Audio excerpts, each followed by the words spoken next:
there's no way I can get it all down, so you got to check out his website. I don't know.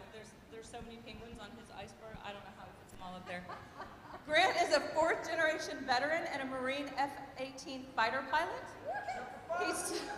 He has served his country for over a decade on active duty, completing combat tours in Iraq and Afghanistan. He's now thank you. He is now a lieutenant colonel in the Marine Reserves. He also served as legislative assistant for Secretary of State Mike Pompeo. He was nominated by Governor Abbott and confirmed at the Texas Senate to serve on the Texas Veterans Land Board. And he has served as Valero's Energy Director of Innovation since 2019. Mark LaHood was scheduled to be here, but he called and said he also has to make a living, and we'll let that slide. He has a big trial tomorrow, already working for us and fighting crime, so we miss him, but understand that he can't be here. So lastly, but certainly not least, our moderator for tonight's event, Ms. Kat Parks.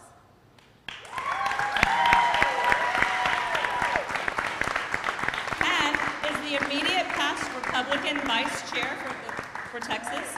She believes strongly in rugged individualism, the importance of education, and the power of grassroots. She is passionate about creating a cohesive relationships to grow the party by harnessing the talent and conviction of we the people. And we thank you very much for that. So we have, it's so good. We have 4 topics tonight that Kat will lead us in. And without any further ado, I'll turn it over to Ms. Parks. Thank you.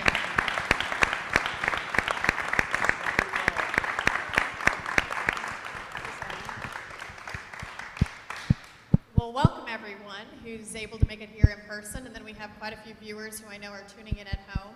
So thank you all for joining. Regardless of what colors you wear, what party you identify with, we're here for good conversation. We're here to talk about policy and find out about the issues that affect our communities. I'm going to go ahead and jump us off with the first question, and let's talk about education. So I have quite a few things to share with y'all about things that are happening around the state of Texas. A lot of it's very concerning. Any parents in the audience here? That's right. So think about some of these things that we're going to cover. San Antonio hosted the annual Texas Education Conference, in which a presentation on how to respond to controversies in the classroom was conducted. During this presentation, strategies for responding to complaints about the social studies curriculum, categorized as critical race theory, were taught, and advice about how to explain to parents the lessons being taught are not technically CRT were presented. At this same conference, the American Civil Liberties Union pushed for Texas public schools to allow transgender girls or biological boys into girls' locker rooms, showers, restrooms, and athletics. This isn't just happening in San Antonio. In Austin, Texas, the American School Counselor Association Conference provided presentations for public school counselors on critical race theory and addressing the whiteness culture in school counseling. In Round Rock ISD, school board vice president moderated a taxpayer finance book discussion on how to be an anti-racist, in which they focused on collective guilt where no one is exempt from the work of anti-racism.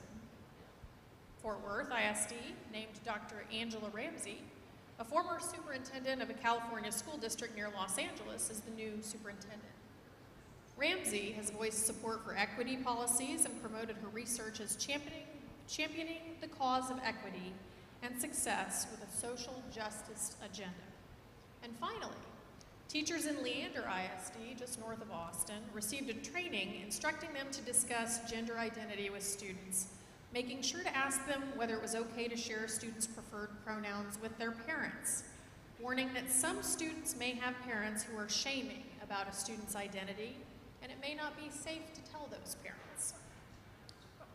This is the state of the world today, here in Texas. And so here's my question for each one of you, and please think about this, and would love for y'all to respond as you feel. Despite the passage of SB 3, many school districts in Texas are still teaching elements of critical race theory focusing on sexual orientation and gender identity. Our children are our future. And so what can be done to make sure that our schools are focusing on academics and leaving social and emotional education to families, churches, and to communities? Who would like to start us off with this? There's a whole lot to unpackage here. I don't mind. I don't mind. I guess it's hot. Thank you so much, Lori Lane, for having this, putting this together. Thank you for moderating it. Thank you to all of our veterans. I want to make sure, well, that's not an answer to the question. You procured our freedom. I want to say thank you for that. So our world is topsy-turvy right now. We did pass a bill, and it directed SBOE to make sure CRT, critical race theory, was not being taught. I had an amendment to a different bill that had parents have to opt in before any type of sex education was taught. But there have been ways found around this. You know, we've got a lot of great teachers that want to educate and not indoctrinate. And for those teachers, we say thank you so much. But we're going to have, yes. But we're going to have to go back to the drawing board, because every time we pass a bill, the other side finds a way to needle what they want in there. And that is against the intent, and it's hurting our children. So we will go back and look at it again, but the problem is it needs to have teeth, funding, and that's where so much disagreement comes from, because how do you find teeth to enforce that? I personally would like to see the TEA have a division where they have they audit the curriculum. They have an initiative to audit the curriculum of any schools, as well as follow up with parental complaints, and have a unified grievance form or process across the state. So I think with that, we've got to go back in, pass a bill, have some teeth, and do it again. Thank you, Senator Campbell.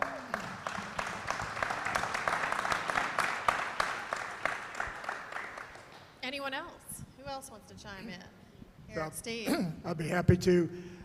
I agree with Senator Campbell. We need a bill with some teeth. I think we have a pretty good one right now if we can dispel the rhetoric that comes from the other side, and that's purely all it is.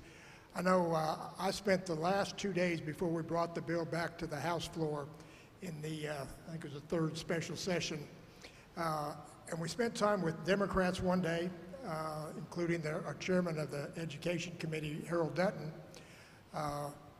and the commissioner, and the chair of the State Board of Education, to make sure that we had everything addressed, make sure that we'd get buy-in from the Democrats, and could move forward. And I think we crafted a very good bill that is very specific, nothing like what the Democrats are, how they're portraying it. I think it's clear that we want history taught, but we don't want it spun with one race against another, one sex against another, anything of that nature. And I think that bill's very clear. But if we need to go back and tweak it, improve it, I think we're in a good position to do that.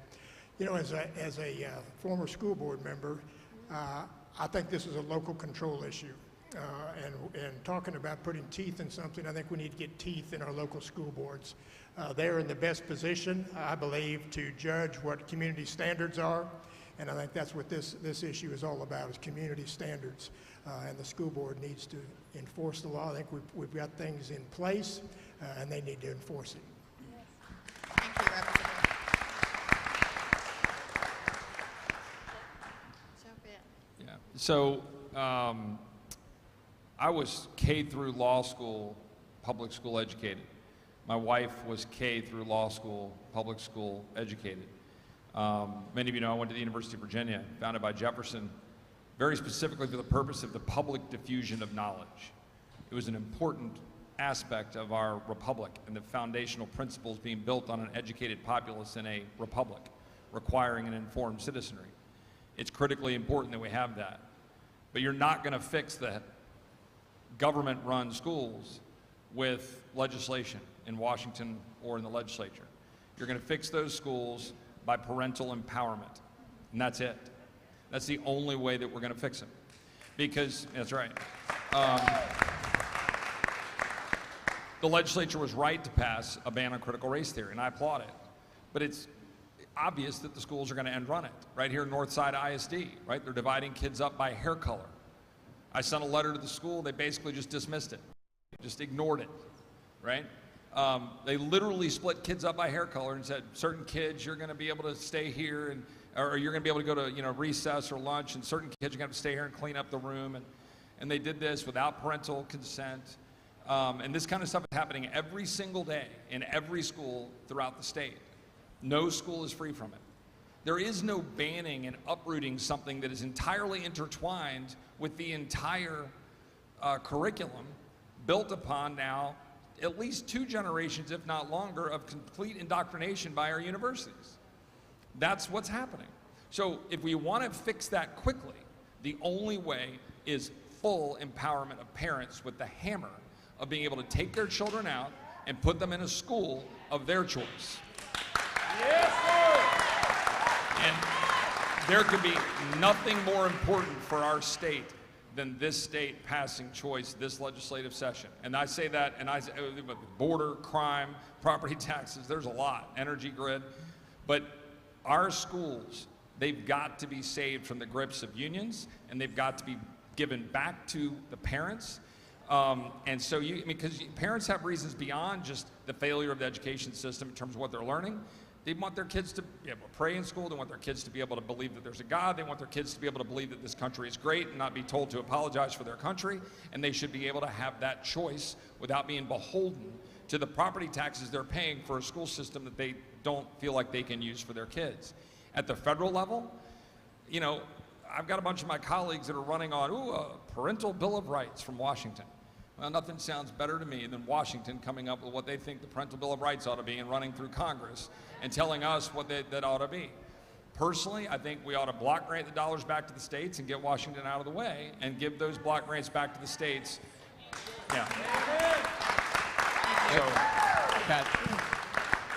So and I was going to add to Chip, and I 100% agree with what's been said. I have a blended family of 8 kids, right? And 6 of them are in public school. I'm personally fighting a critical race issue going on right now in one of the schools, middle school here in San Antonio. So if you think that it is not happening in your neighborhood, it is. That's number one, and I 100% agree. We do need to disband the Department of Education immediately. That's how you stop it. You stop the funding. And just the other day, I was thinking to myself, I don't remember going to elementary, middle school, or high school knowing the political affiliation or sexual orientation of any of my teachers. And if any kid knows that at all, you're a past educator, you are now an indoctrinator. And you're brainwashing our children. So I don't care what you think you're doing as an educator. If you think you're the best educator and you want to dive into that realm, you have now gone into the indoctrination level, and you need to be fought against at every level, and parents need to get involved. And Kat, if I could, I want to add on top of what Kyle just said. The vice president just this morning, I think, maybe yesterday, said, quote, "When you see our kids, and I truly believe that they are our children, they are the children of our country, of our communities." And then she went on to say a bunch of other stuff. I'm telling you, that's the mindset. They believe that they belong to them. They don't. They belong to us. Right. What do we think? The audience is on board with this. It's time for parents to wake up, take back our schools, and for all of us to stand up and get involved. Thank you all for your thoughts on that. Listen, the county judge obviously does not have a lot of control over this issue. I mean, we manage a $2.8 billion budget. I've said it one time 7,000 times. You are the CEO of the county. You're the chief executive officer managing a $2.8 billion budget. And so we don't weigh into education. I will tell you, as a result of my background, I passed a lot of school bond elections, not over at SAISD, for a number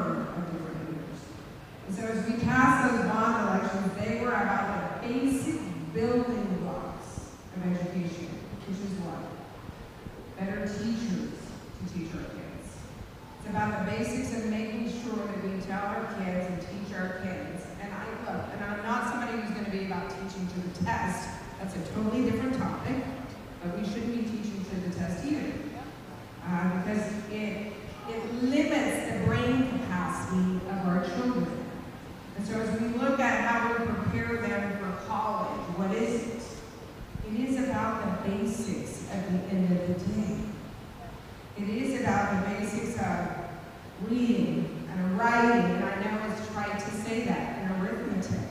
But those are the things that you expect out of public schools. And Congressman Roy, you're absolutely right. Thomas Jefferson, one of the founders of this country, the best thing he ever did was talk about and create concept of public education and what that means. Because it is still the largest vehicle by which we educate children in this country. So it has to be supported. But we've got to make sure, like I said, we are preparing our children to compete against China, against others who want to take over our country. It is about, like I said, those basic building blocks associated with what is so important and preparing our children for college. Because it's not about, and look, I have very high expectations as a county commissioner, obviously, held a lot of people accountable and made them very uncomfortable, but it's the same conversation that I have with my children. I have a daughter who's a senior in high school who's exploring college. She's got accepted to a different school yesterday. Super exciting time for our family when they get ready to spread their wings and go to college. But we want to make sure that they are prepared. And so when we talk about what are we doing in schools or whatever, it is about the basic building blocks of education. Absolutely. Okay. Thank you, Trish. Hold on, Grant. I'm not gonna ignore you, but have y'all ever been asked to herd cats?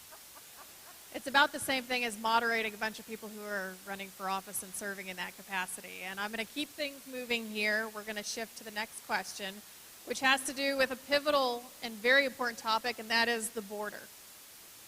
So the situation at the border, it's become unsustainable.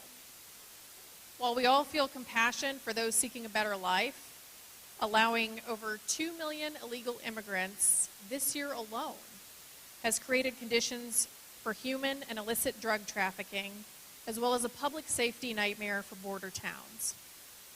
We've been reminded that when the border is wide open the way that it is right now, what it does more than anything is empower the most violent and powerful and dangerous criminal organizations on the face of the planet. I'll give you a few examples. According to the New York Post, the Drug Enforcement Administration seized enough fentanyl last year to kill every American. 2,100 pounds in July alone from the U.S. Customs and Border Protection information.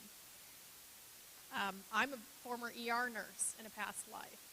I've seen those overdose deaths. I've been in the room with the family when the doctors news. This is a true...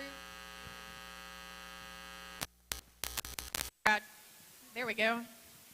I know Senator/Dr. Campbell, I know you probably had similar experiences as well. Then just last June in San Antonio, 53 immigrants suffocated to death in a sweltering 18-wheeler cloned to look like a legally registered truck as they were smuggled into the country. These are tragedies, and there is a cost to these open borders. Not only that, but of course landowners on the border are having to fight illegal crossings of their own. Their property values are dropping, and open borders, migrant centers in San Antonio make it an everyday concern for everyone. So the question is, given the critical threat and the danger that illegal immigration is posing to our communities and state, what are your specific detailed plans to mitigate it?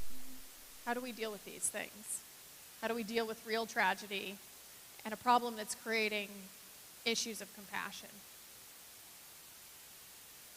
Well, Yes, you want me to start? please. There is a crisis on our border. The Supremacy Clause provides that the federal government has complete power to enforce, or the sole power to enforce immigration. So that really stops us a lot. But in the Senate, in the House. We have funded border support by $4 billion. That's just in these 2 years. With air, land, water resources, technology. We've had surges. They've raided stash houses. We've got Operation Lone Star, Operation Drawbridge. We've got DPS, Texas Military Department with the National Guard, which, by the way, Biden could call up and take them off our border at any time, right? And then the Texas Parks and Wildlife. But America is a magnet. We're a magnet to bring people here. So we need to, and with the policies that Biden has, we need to stop the draw, build a wall, keep the migrants in Mexico, and keep Biden out of D.C.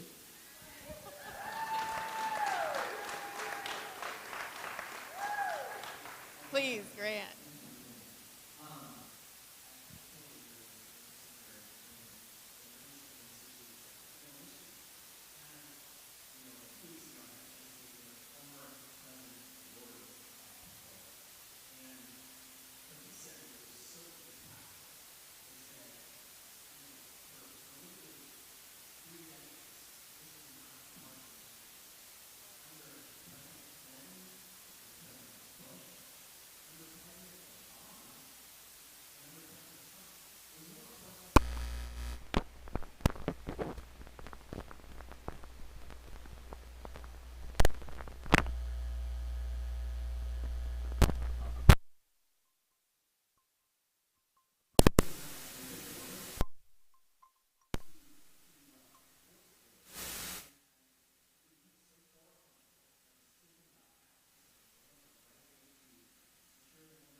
Just on tactically speaking, do you know who represents you on the State Board of Education?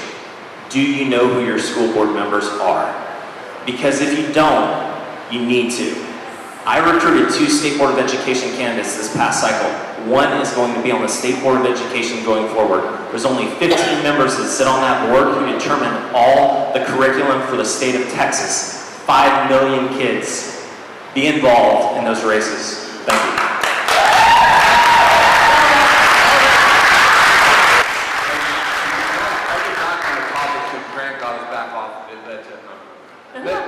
Here's the reality with the border is, number one, there's 2 different topics between border security and immigration reform. I don't care what party affiliation you are, you should want our country secure. Now, immigration reform is a whole different subject. How you go about it, what you want to do with it, that can be a bipartisan or partisan, you can debate back and forth, but every American should want our country secure, period. We have epidemic levels of sex trafficking, human trafficking, and drug trafficking in this country like we have never seen. The deadliest human smuggling instance was in District 20 that I'm running in against my opponent, who has said absolutely nothing about the cartel. The last thing I will say is that the President of the United States is not going to do his job under the Constitution. The governors must act, and I support Governor Abbott busting.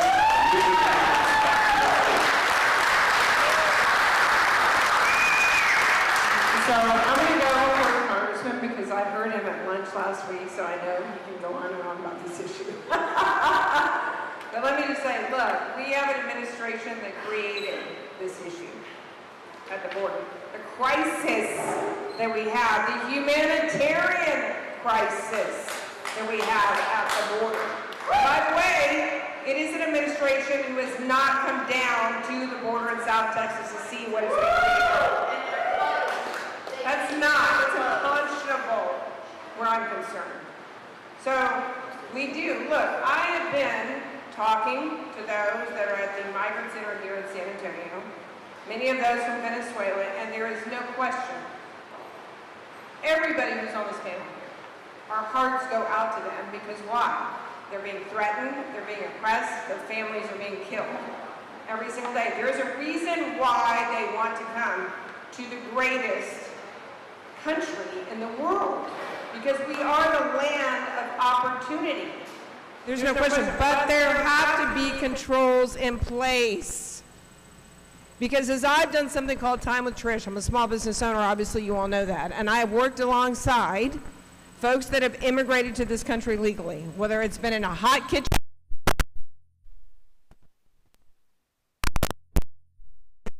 Someone who works at Toyota 5 days a week, and then works at Las Palapas on the weekend, and doesn't understand, by the way, why people don't want to go to work. She doesn't get it.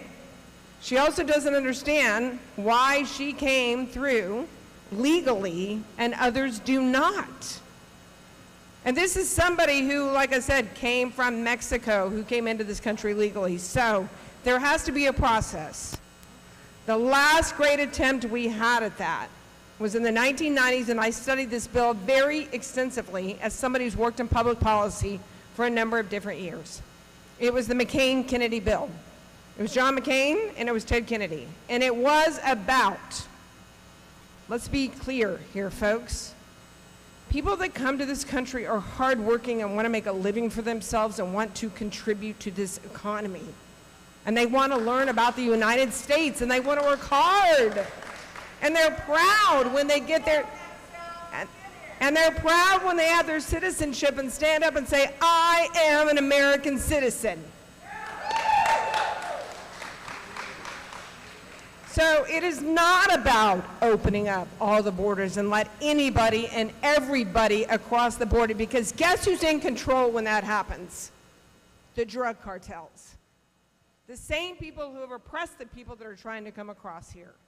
The same people who are being fentanyl across this border in record amounts, which, by the way, I just talked to my son who's at the University of Texas, who will be is a junior right now, and I tell him, son, please be careful what the crowd that you're hanging with, what you're looking at, what you might be drinking, whatever, because we all know college is supposed to be a fun, fun time. But as the congressman will tell you, he had 4 high schoolers who were killed in a fentanyl overdose. You had a Longhorn football player that was killed with a fentanyl overdose. This is a problem. It is a threat to not just the democracy of the United States of America, but also to our children and to those who want to poison our country. So, what do we have to do? It is, at the end of the day, about comprehensive immigration reform. It is about working across both sides of the aisle so that we do have a process, a path to citizenship for those that really want to work hard here, a circulatory process by which those who come to this country and then want to send money back to their families, there's a way to be able to do that, and work visas to be able to get there. But it's going to take a lot of time and energy and effort. But we have an administration right now that doesn't care. That's right. That's right. So, thank you.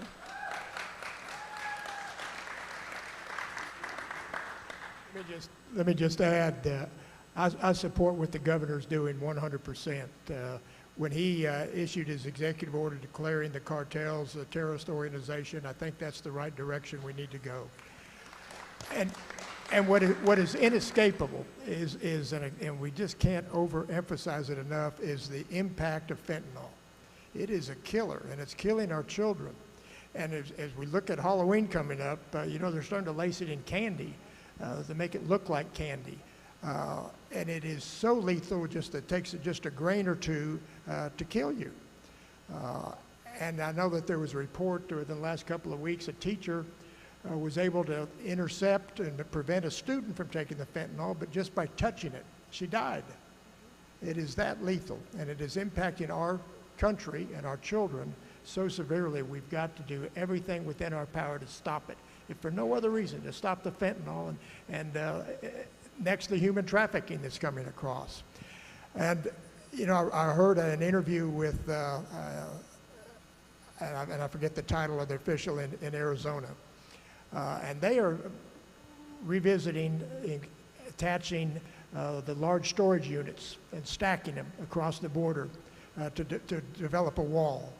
We need to do anything within our power, since the federal government won't do anything to meet their obligations, to stop the trafficking that's coming across. And if we can force everyone to do it the right way, you know, all of us, I think we're sympathetic to the humanitarian nature of what's happening. All of our relatives were immigrants, but they did it the right way. So if we can force everybody back to the entry points or back to the embassies like it should be, we need to do that.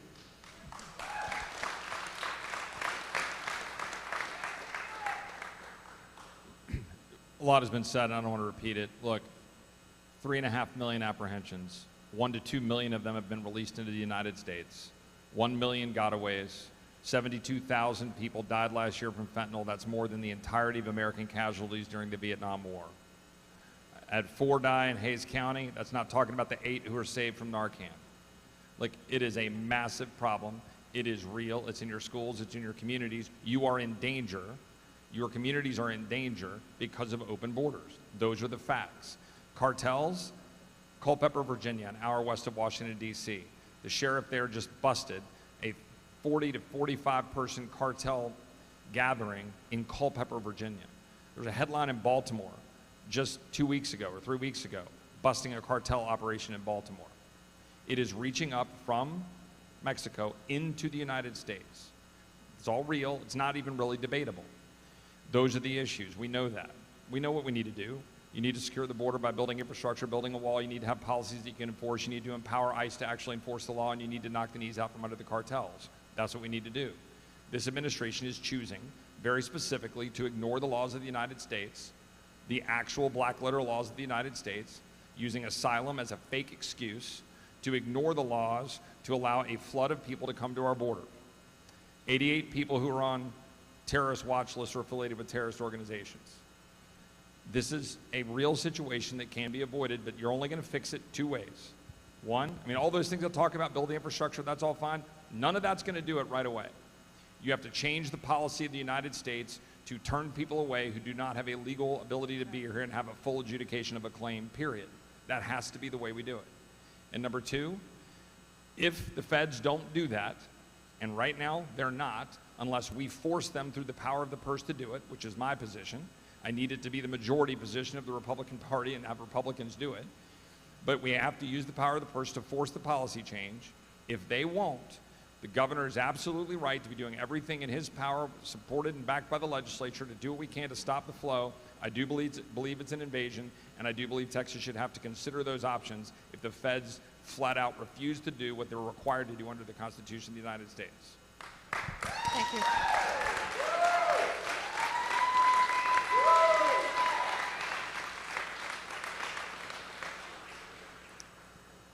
Let's move on to a new topic. Lawlessness and public safety. According to the most recent data from the FBI, the total crime rate in San Antonio is 62% higher than the rest of the state of Texas. It's 86% higher than the national crime rate. San Antonio PD shared its crime report from 2021 earlier this year, and it listed 160 homicides, the most in the city since 1994. According to San Antonio Police Chief William McManus, at least 85 of the 160 have not been solved. In recent years, we see DAs going rogue, randomly deciding which cases to prosecute. Additionally, the recent actions of the Bexar County Sheriff prove to citizens that he's more interested in what Ron DeSantis is doing and the travel conditions of illegal immigrants than he is in the safety of Bexar County citizens.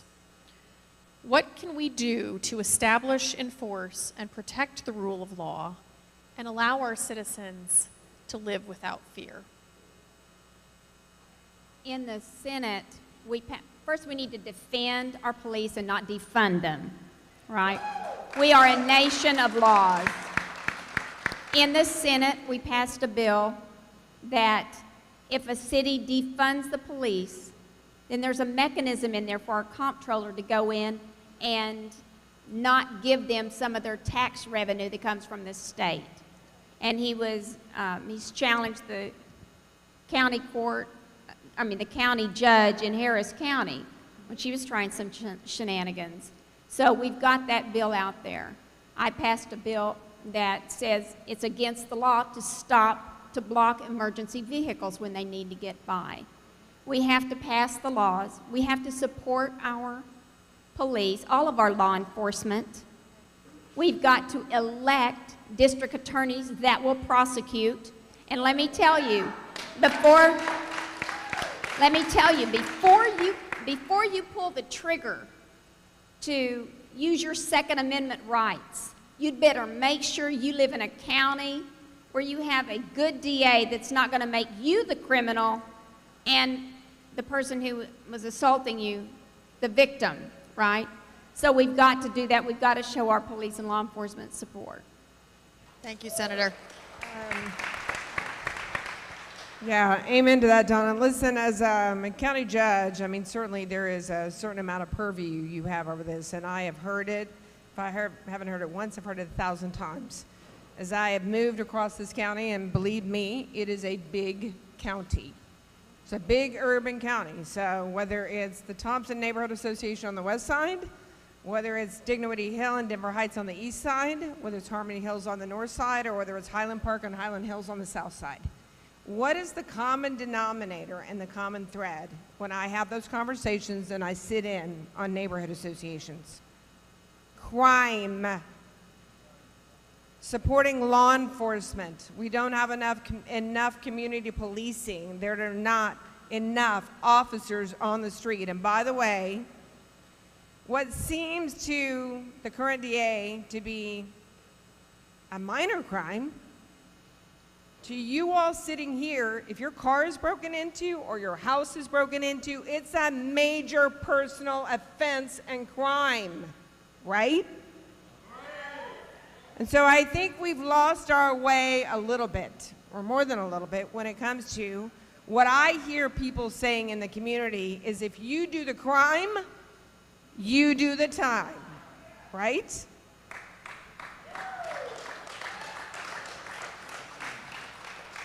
So to your point, Donna, yeah, I'll wrap this up. We do. We have to make sure that we have a DA in place. And look, I get it. Life is all about second chances, right? Because there are amazing stories of people who have had second chances, but you don't get third, fourth, and fifth chances either. And if you're a felon and you're incarcerated in the prison for a murder or what have you, you should not be let back out onto the street.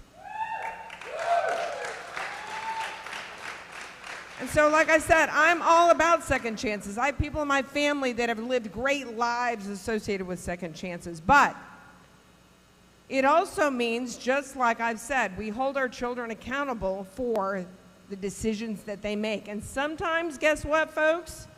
As human beings, we make bad decisions. But at the end of the day, and I'll let Grant take over here, there have to be repercussions associated with those bad decisions. Because if not, guess what happens? You continue to make bad decisions. So it's about leadership and it's about holding people accountable. That is what I will bring to the office of Bexar County Judge. Thank you.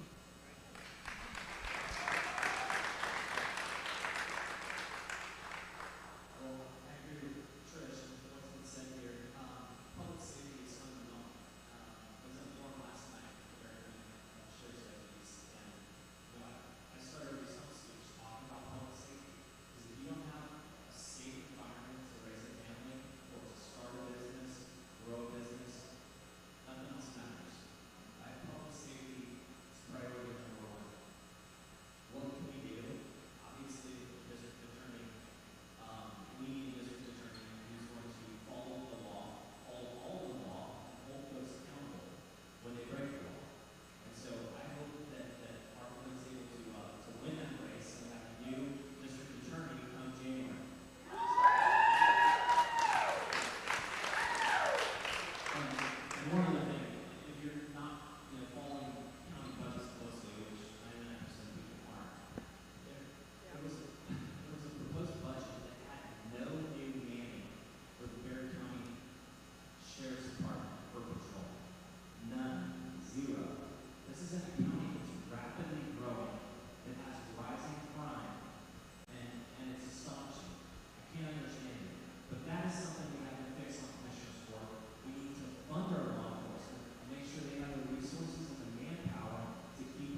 here's what Grant and I are going to do. And having been a county commissioner and what I have seen in a $2.8 billion budget, we have not prioritized public safety.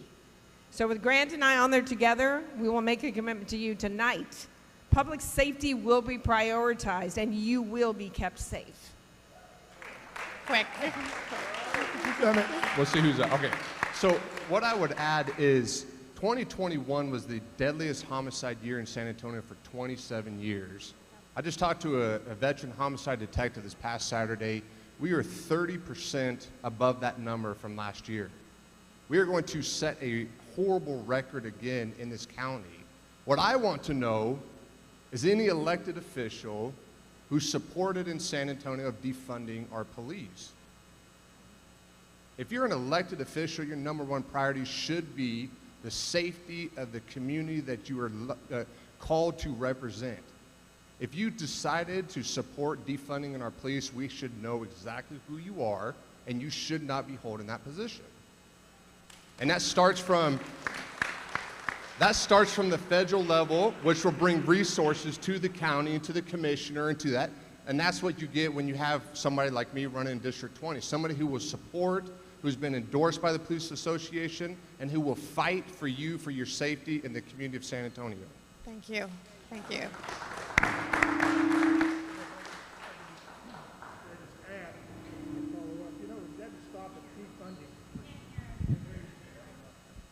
It doesn't stop at defunding the police.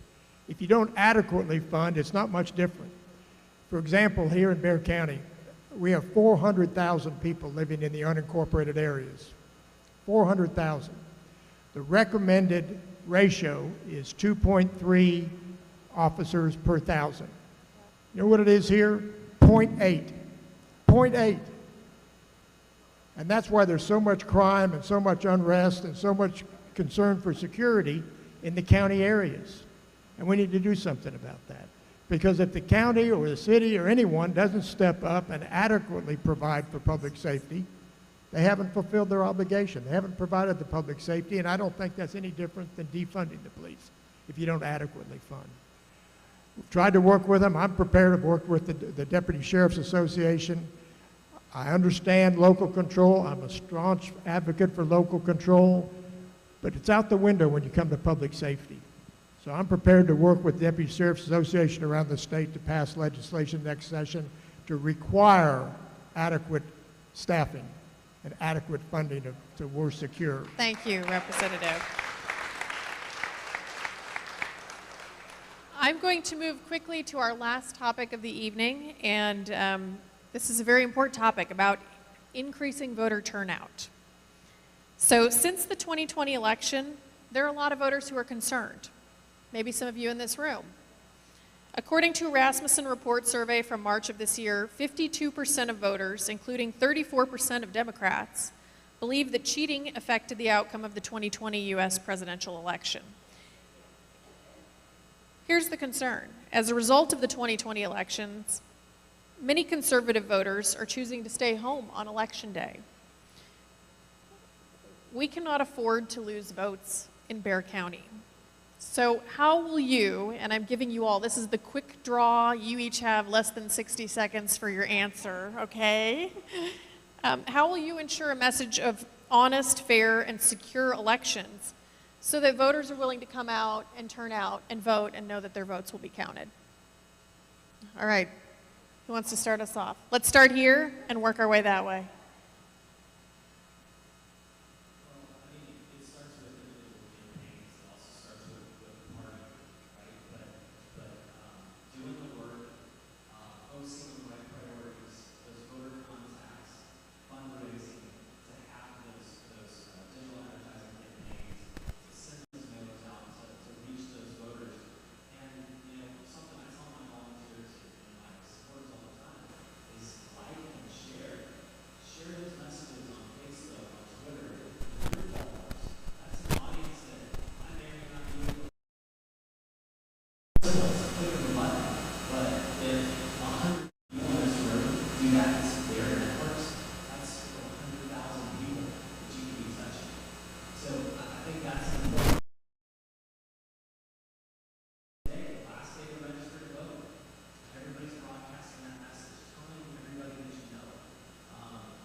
Thank you, Grant.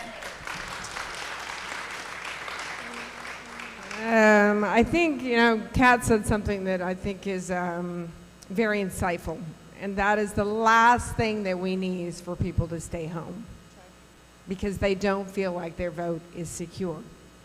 And so, the elections office obviously comes under the purview of the county. I've been grateful, actually, for the work of Jeff McManus, who heads up the Republican Party of Bexar County, and others, who have worked very closely, obviously, with Jackie Callanan, who I think is a great lady, who has done the best job that she knows how to keep our election secure. And so she's taken some steps to make sure, and some extra steps at the behest of folks who have asked some very tough questions about the elections office to make sure that we are really locking things up when it comes to making sure, like I said, that people feel like when they vote that there is a process by which has integrity associated with it. And I use that word, and I want to stress that. Integrity associated with voting is critically important to making sure that we bring people out so that they feel like their vote is secure. And so as we look, one of the biggest things that I will do as your next Bexar County judge is we may have a new elections administrator that comes into that office. And so, look, that's no disrespect to Jackie Callanan. I mean, she's done the best job that she knows how to be able to do there under extreme circumstances. But when we look at retirement and what happens, obviously, I would not be running for this seat if I wasn't running for a seat that was occupied by somebody who was there for 20 years.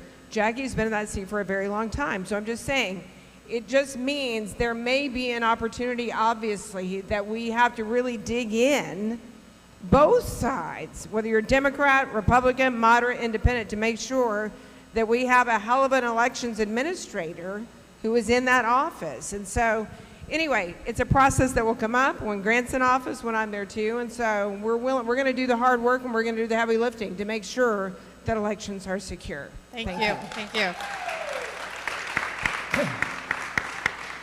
Yeah, I felt that one of our charges in the last legislative session was to address the election code and restore election integrity, and more importantly, perhaps, is restore confidence in our election process.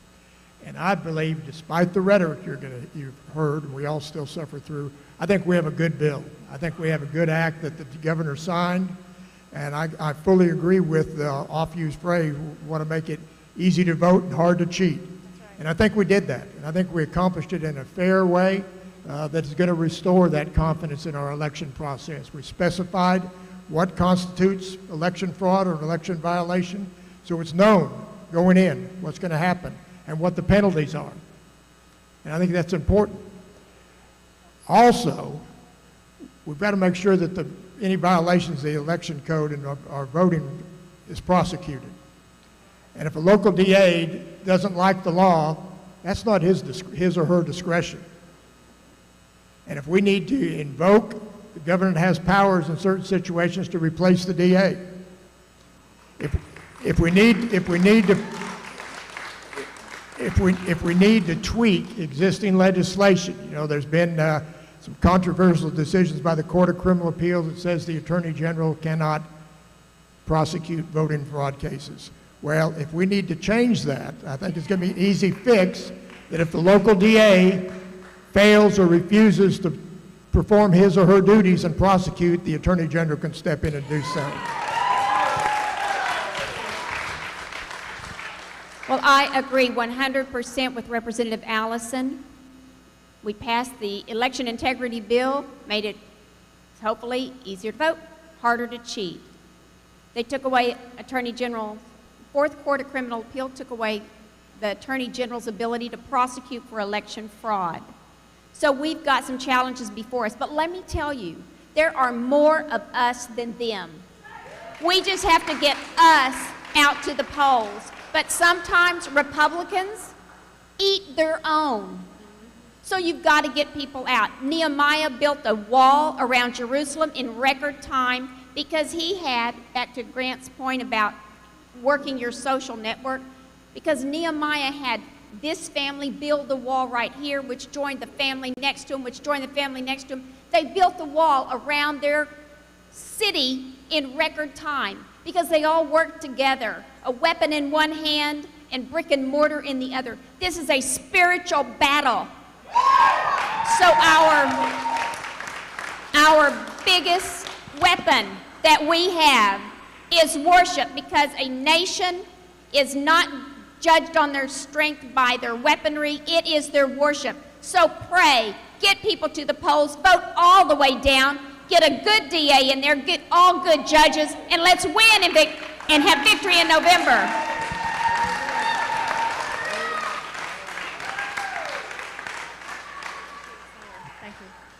Predominantly a state and local issue. A year and a half ago, I testified from the legislature. These guys did the hard work, took Texas, which is better than a lot of states, made it better. Probably some more can continue to work on in the next legislative session to keep making it better.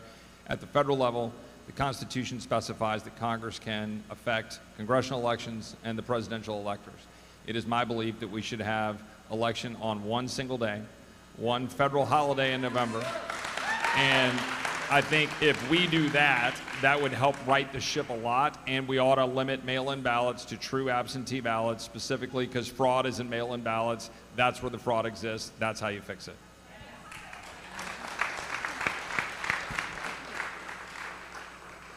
I would end with, when I'm in Congress, I would support Chip Roy's bill.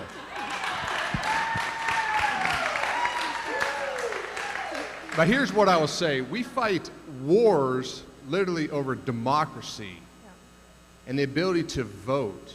We spent 20 years in Afghanistan trying to build a democracy so they could vote. We've got to shore up our vote. I'll tell you what I did. I worked with the state, I worked with the Bexar County Election Integrity, and we created and got certified poll watchers for District 20. I will not be cheated out of an election. And I think that's the level we've got to get. We've got to continue to fight back. We know corruption is there from the national level through the state level all the way down to the city level. And then to Senator Campbell's comment as well, vote down ballot. We had people in our election that had 30 to 40,000 undervotes. That means Republicans went in to vote, but they didn't vote down ballot.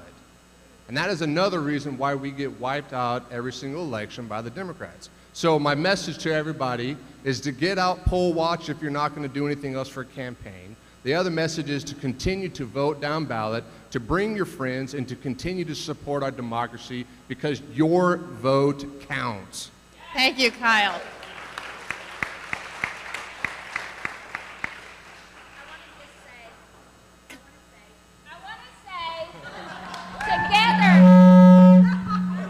Together we can keep Texas strong. We need to do that because there's not another Texas to move to.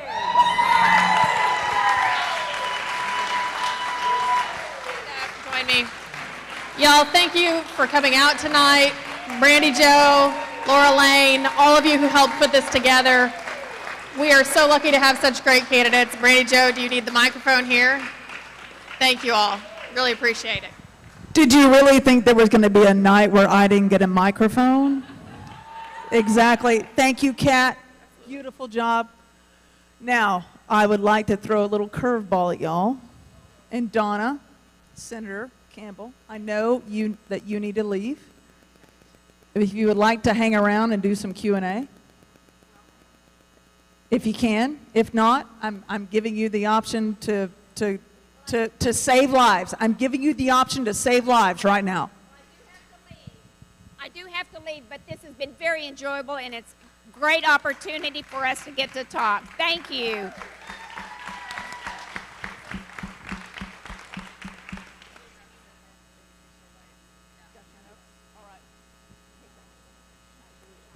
All right, so there are some people in the crowd that have shared their opinions with me. I see that they've left from right behind me. That's so sad because they were giving me such shit. Yes, they were giving me such bullshit about this being a Fox News thing. So now we're going to have a nice little Q&A. And so, does anyone have any questions for Trista Berry, Grant Moody, Steve Allison, Chip Roy. Yes, sir, right there. Hold on, I'm going to bring you a microphone.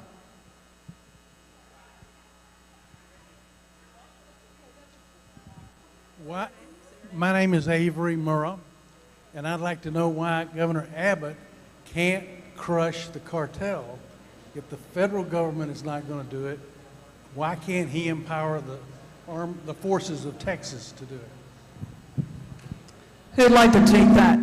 I do know for a fact that the question is, why can't Greg Abbott crush the cartel? Now, from my opinion and in my interaction with the governor's office and the attorney general's office, is that they have done everything they can up to this point, because we are the United States of America. We are not the United Texas that we kind of want to be. So can we talk about what we need to do? And I think, Congressman Roy, I think you have some insight on that. Just getting to the heart of the question, right? As I said before, the feds aren't doing their job. We all know that, right? I think, number one, before I answer your question, our responsibility in Washington as Republicans is to use the power of the purse. Federalist 58, Madison wrote, it's the most effective tool we have to check an executive branch that's out of control. We should use that and demand change.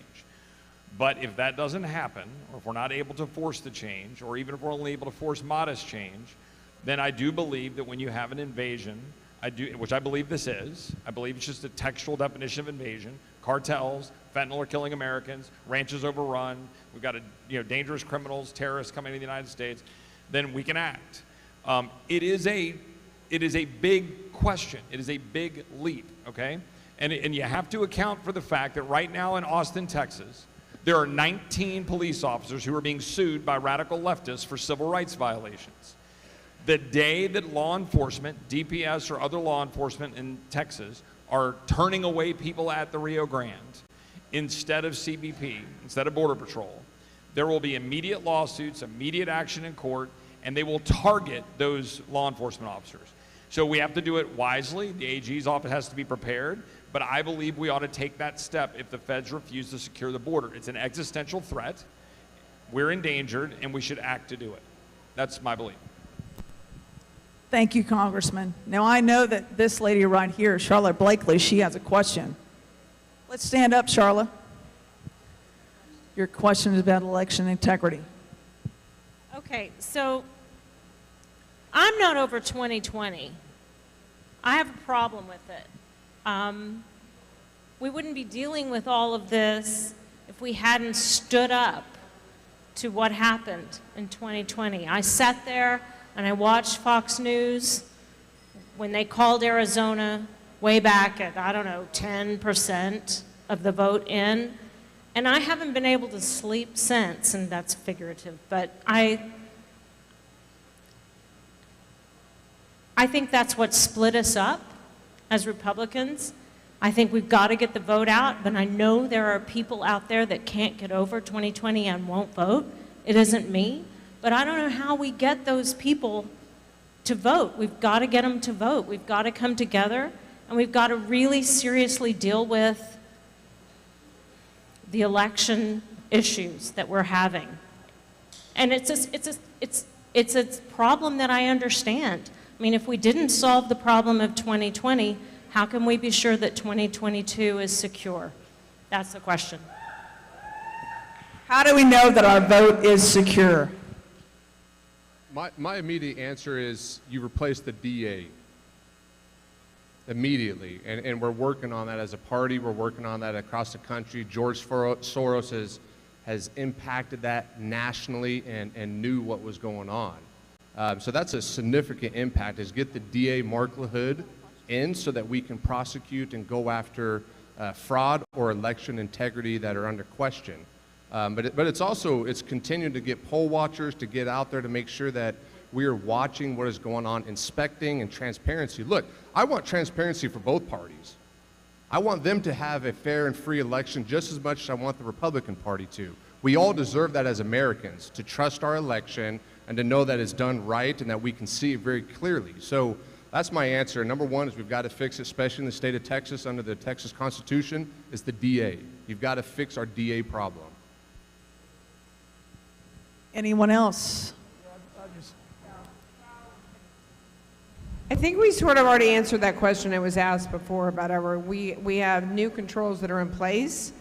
Thanks to, I think, Jackie Callanan being open and transparent and having people walk through the elections office, which, by the way, like I said, I think she's done a yeoman's job, but I also think she's been very open to making sure that she changes things so that people feel more comfortable about the vote. Jeff McManus has been one that stepped up and said, hey, I think Jackie's doing a good job. And so it is about making sure that we have controls in place to make people feel more secure. But I am on point with Congressman Roy. The security issue that we have regarding voting is really in ballot by mail and what that looks like, and targeted, quite honestly, targeting of seniors. I mean, we saw it. Ballot harvesting and talking seniors into voting a certain way, and those that can't speak up for themselves. We have to guard against that every single day. But a lot of that comes with education, it comes with outreach, it comes with advocacy and making sure that, like I said, that people feel confident that their vote counts and there is integrity in the process. And so, like I said, a shout out to Jackie Callanan and what she's done in the elections office and how she stepped up to make sure that we are providing resources and controls that give people confidence that their vote is secure. All right, thank you so much. I just want to shout out to everyone that has made this possible tonight. Salo Rodriguez, right there. S180 Productions. Laura Lane, come here, Laura Lane. Everyone, can you stand up? Stand up for me. Let's all stand up. Laura Lane, my ride or die. Here we go. Trish, Grant, Congressman Chip Roy, Kyle Sinclair, future Congressman, State Rep Steve Allison. I want to thank you all. We work for you. Laura and I started this PAC to bring this kind of production to you so you could share in the interaction with these people, because these people work for us. Amen? Amen. And we want to make you closer to them. So we all thank you for coming, and we all thank you for being here, and we all thank you for viewing. Thank you so much for being here.